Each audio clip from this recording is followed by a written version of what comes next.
আমি অনেক আশা নিয়ে না এই জার্সিটা চয়েস করেছিলাম, কিন্তু আফসোস এফএফডব্লিউএস এ আরএইচকে টিম পারলো না, এবং কি আরসি টিম পারলো না।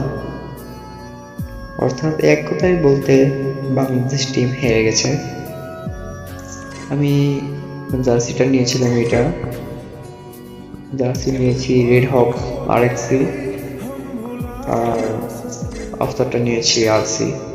বাট পারল না তারা। তবে নিরাশ হওয়ার কোনো কারণ নেই, আমরা বাংলাদেশে থাকি, বাংলাদেশ আমাদের প্রিয় দেশ। তারা কোনো দেশে মানে বাংলাদেশে এমন কোনো গেমে তারা কেউ বাইরের দেশে যেতে পারেনি, কিন্তু বাংলাদেশে এই ছেলেরা যেতে পেরেছে। আমরা তাদের নিয়ে প্রাউড ফিল করি, তারা আমাদের বাংলাদেশের গর্ব।